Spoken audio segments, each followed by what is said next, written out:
దుఃఖాన్ని కోరుకునేవారు ఎవరూ ఉండరు. అందరూ సుఖాన్నే ఆకాంక్షిస్తారు. కానీ ఐహిక భోగాల పట్ల వ్యామోహం ఉన్న మనిషి సచ్చిదానందమయుడైన భగవంతుని విడనాడి సంసార కూపంలో చిక్కి తోలుబొమ్మలతో ఆడుకుంటూ నిరర్ధకమైన విషయాల వెంట పరుగులెత్తుతున్నాడు. నిజమైన శాశ్వతమైన ఆనందాన్ని పొందగోరితే ఈ బొమ్మలాటను ఆవలకు నెట్టి భగవంతుణ్ణి ఆశ్రయించు. నిన్ను తన ఒళ్ళోకి తీసుకోవడానికి ఆయన పరుగున వస్తాడు. అశాశ్వతమైన క్షణికమైన సుఖభోగాలు కావాలో, శాశ్వతమైన అక్షయమైన ఆనందం కావాలో యోచించు. నువ్వు ఏది కోరుకుంటావో అదే నీకు లభిస్తుంది. ఆకులను లెక్కించకు, పండు కోసం వెదుకు, లభిస్తుంది. భగవత్ప్రాప్తే జీవిత పరమార్థం. జన్మ మరణ రహస్యాన్ని తెలుసుకో. అజ్ఞానం అనే పెనునిద్ర నుండి మేలుకో. భగవంతుని గురించి తెలుసుకోవడానికి ప్రయత్నించు. ఆ ఆనందామృత సాగరంలో తేలియాడు. అమరత్వం సిద్ధిస్తుంది. సదా సర్వవేళలా భగవంతుని ప్రార్థించు. భగవంతునికి అనేక నామాలున్నాయి.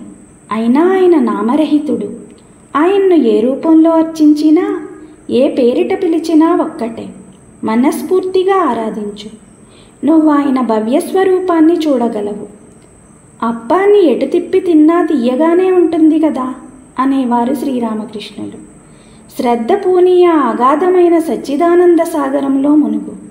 బాగా మునిగి వెతికితే అక్షయమైన నిధి లభిస్తుంది.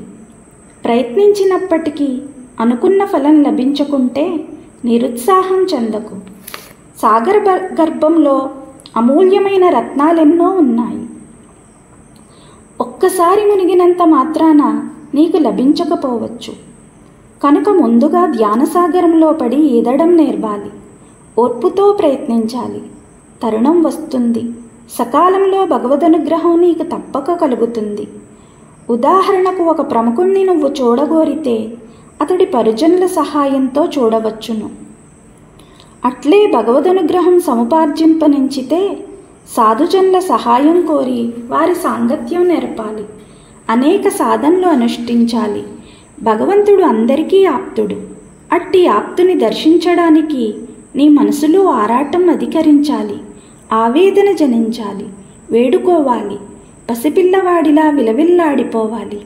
ఆ పైన ఆయన నీతో దాగుడుమూతలాడడు, కటాక్షిస్తాడు. అందుకు కావలసింది చిత్తైకాగ్రత. ఇది నావికునికి దిక్సూచి. దిక్సూచి ఏం చేస్తుంది? ఓడ ఏ దిశగా పయనిస్తున్నా దిక్సూచి యంత్రం మాత్రం సదా ఉత్తర దిక్కునే సూచిస్తూ ఉంటుంది.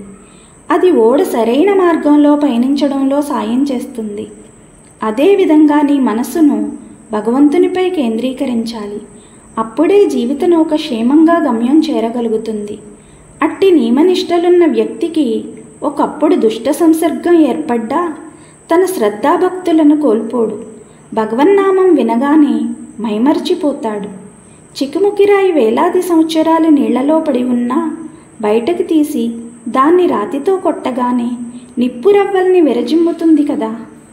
గాలి తాకిడిచే నేలరాలిన ఆకులా మానవుడు ఒడిదుడుకుల్లో చిక్కి ఎడాపెడా ఎగరగొట్టబడుతున్నప్పటికీ సంతృప్తుడై ఉంటాడే కానీ ధైర్యం చెందడు.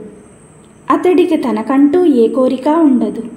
అలాంటి వాళ్ళు లౌకిక ప్రపంచంలో ఉన్నప్పటికీ సంకల్పమాత్రాన జ్ఞానానంద సాగరంలో మునిగిపోగలరు. పరిశుద్ధమైన మనసు తడిలేని అగ్గిపుల్ల వంటిది. దాన్ని గీయగానే బగ్గున మండుతుంది. కానీ ఆ అగ్గిపుల్ల చెమ్మగా ఉన్నట్లయితే ఎంత గీసినా వెలగదు. అదేవిధంగా మనసు లౌకిక విషయాలనే మాలిన్యాన్ని పులుముకుని ఉంటే దాన్ని స్వచ్ఛమైన పూర్వస్థితికి తీసుకురావడం ఎంతో కష్టం, దాదాపు దుస్సాధ్యమే.